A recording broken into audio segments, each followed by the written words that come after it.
Hello, I am Rupesh Kumar and welcome to the my channel PR bio classes, जहां पर आपको 100% NCERT best biology का free tutorial दिया जाता है।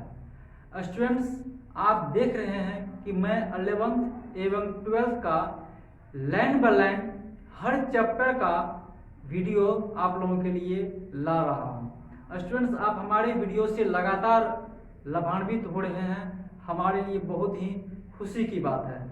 आज के इस वीडियो में हम लोग एम्ब्रायो के बारे में पढ़ेंगे, जो NCERT में दिया हुआ है 12th चैप्टर में, 12th NCERT 12th में। तो इससे प्रीवियस वीडियो में हम लोगों ने जैगोट के बारे में पढ़ा था और हम लोग पढ़ रहे हैं पोस्ट फर्टिलाइजेशन इवेंट्स को। तो इस पोस्ट फर्टिलाइजेशन इवेंट्स में हम लोग डिस्कस भी किए थे कि जो दो प्रकार के इवेंट्स इसमें होते हैं, एक जैगोट का बनना, दूसरा है एम्ब्रायो का बनना। तो चूंकि हमने जैगोट का बनना को पढ़ चुका हूँ पिछला वीडियो में, इसीलिए इस वीडियो में हम लोग एम्ब्रायो को पढ़ेंगे, जो NCERT ने एम्ब्रायोजेनेसिस जो है टर्म देके इसको एक्सप्लेन किया हुआ है। तो हम लोग बोर्ड पर आते हैं और देखते हैं कि NCERT जो है एम्ब्रायोजेनेसिस से रिलेटेड कितने सारे फैक्ट्स दिए हैं। तो एम्ब्रायोजेनेसिस यहाँ पे हेडलाइंस हमने लिख रखा है। एम्ब्रायोजेनेसिस क्या है? तो embryogenesis refers to the process of development of embryo from the zygote. NCERT का डेफिनेशन है, इसीलिए इसको बेहतर तरीके से समझना है और ये आपके परीक्षा के दृष्टिकोण से और नीट के दृष्टिकोण से, दोनों ही दृष्टिकोण से काफी बहुउपयोगी है। तो एम्ब्रायो क्या है? जहां पर भी स्टूडेंट GENESIS लगा हो तो आप समझ लीजिए उसका मीन्स होता है फॉर्मेशन होना। GENESIS जहां भी आपने देखे तो आपको समझ आनी चाहिए कि यहाँ का मीन्स है फॉर्मेशन होना। तो एम्ब्रायो का फॉर्मेशन होना, तो एम्ब्रायो कहां से बनेगा? तो जाइगोट से बनेगा। मीन्स कि एम्ब्रायोजेनेसिस क्या है? तो यह प्रोसेस है of development of embryo from the zygote. Means कि जाइगोट से ही हमारा एम्ब्रायो बनेगा, जिसको कि हम लोग एम्ब्रायोजेनेसिस कहेंगे। दूसरा पॉइंट क्या कहा है NCERT? ड्यूरिंग एम्ब्रायोजेनेसिस, एम्ब्रायोजेनेसिस के दरमियान जाइगोट में क्या होगा? सेल डिवीजन होगा। ध्यान रखने वाली बात है, NCERT का फैक्ट्स है जो बेहद ही महत्वपूर्ण होता है कि एम्ब्रायोजेनेसिस के दरमियान जाइगोट में क्या हो रहा है? सेल डिवीजन हो रहा है। वह कौन सा सेल डिवीजन? तो माइटोसिस हो रहा है। माइटोसिस में हम सभी जानते हैं कि माइटोसिस में नंबर ऑफ क्रोमोसोम जो है वह सेम रह जाता है। एंड सेल डिफरेंशिएशन, ये दो घटनाएं होती है जाइगोट में। जाइगोट का जब एम्ब्रायो बनने की प्रक्रिया शुरू होती है तो उस प्रक्रिया के दरमियान इसमें दो घटनाएं होती है, एक सेल डिवीजन, वह सेल डिवीजन कौन सा? तो माइटोसिस। दूसरा सेल डिफरेंशिएशन। तो अब सेल डिवीजन क्या करेगा? While cell division increases the number of cells in the developing embryo. यहाँ पे पॉइंट टू बी नोटेड है यहाँ पे कि हमारा सेल डिवीजन जो माइटोसिस हो रहा है वह क्या कर रहा है? तो वह कर रहा है कि जाइगोट में कि नंबर ऑफ सेल्स को बढ़ा रहा है इन द डेवलपिंग एम्ब्रायो। एम्ब्रायो को के बनने में जो ये माइटोसिस है यह नंबर ऑफ सेल्स को बढ़ा रहा है। दूसरा cell differentiation helps groups of cells to undergo certain modification to form specialised tissue and organs to form an organism. Means क्या हुआ कि एक तरफ हमारा माइटोसिस जो है जहां सेल की संख्या को बढ़ाने में हेल्प कर रहा है, तो दूसरी तरफ सेल डिफरेंशिएशन उस बढ़े हुए सेल्स को स्पेशलाइज्ड टिश्यू बनाने में मदद कर रहा है, जो स्पेशलाइज्ड टिश्यू ऑर्गन बनाएगा और वह ऑर्गन जो है एक दिन ऑर्गेनिज्म को बनाएगा। ये NCERT कर रहा है और ऐसा होता ही है।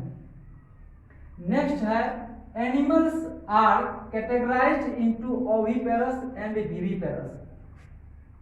जितने सारे एनिमल्स हैं वो दो प्रकार के एनिमल्स में कैटेगराइज किया गया है, एक ओविपेरस एंड विविपेरस। ओवी मीन्स होता है, आप ये जान लीजिए, ओवा, एग से पैदा। तो ये जो एनिमल्स एग को हैच आउट करते हैं और फिर एग जो है कुछ दिनों के बाद इंक्यूबेशन पीरियड गुजरने के बाद अगर एक यंग वंस को बर्थ करता है तो वह हमारा ओविपेरस होगा।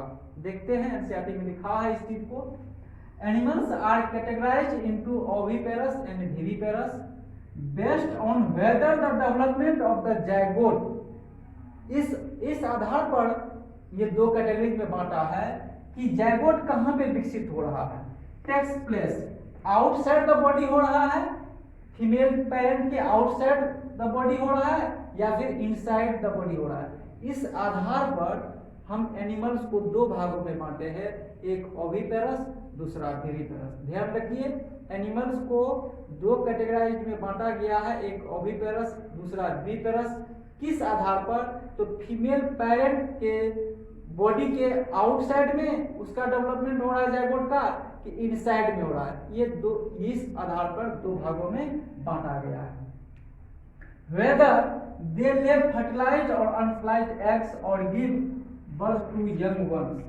ये वही बात हुआ कि वो जो है डायरेक्ट बच्चे को, एक ऑफस्प्रिंग को बर्थ करता है, या फिर पहले एग को बर्थ करता है, एग फिर इंक्यूबेशन पीरियड गुजर जाने के बाद फिर एग से जो है एक नया ऑर्गेनिक ऑफस्प्रिंग जन्म लेता है। तो इस आधार पर तो इन ओविपेरस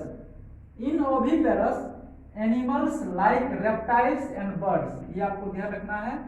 रेप्टाइल्स और बर्ड्स में क्या होता है कि द फर्टिलाइज्ड एग, या ध्यान रखना है आपको, fertilised egg covered by hard calcareous shell are laid in a safe place in the environment after a period of incubation young ones hatched out। यानी क्या हुआ कि ओविपेरस एनिमल्स में, जैसे कि रेप्टाइल्स और बर्ड्स में, पहले जो है जो फर्टिलाइज्ड एग होता है वह शरीर से बाहर आता है, उसका एग बाहर आ जाने के बाद जो उसका इंक्यूबेशन पीरियड होता है कुछ दिन तक, वो इंक्यूबेशन पीरियड गुजर जाने के बाद अपने आप उस एग से एक नया ऑफस्प्रिंग हैच आउट यानी बाहर निकल आता है। तो यह एक ओविपेरस एनिमल्स में ये प्रोसेस है। लेकिन विविपेरस में जैसे कि हम लोग ह्यूमन बींग्स आते हैं, कौ आते हैं, बफेलो आते हैं, डॉग आते हैं, तो ये सब में क्या होता है कि सारा प्रोसेस जो है वो इनसाइड द बॉडी ही होता है कि फर्टिलाइज्ड एग एम्ब्रायो बनाया, एम्ब्रायो से फिर सारा शरीर का जो ऑर्गन्स है वो डेवलप हुआ और कुछ दिनों के बाद जो है वह शरीर से बाहर आता है। जैसे कि ह्यूमन बींग्स में 280 डेज का ये रहता है। तो वो सब प्रक्रिया हो जाने के बाद एक साथ ही एक यंग वंस शरीर से बाहर आता है।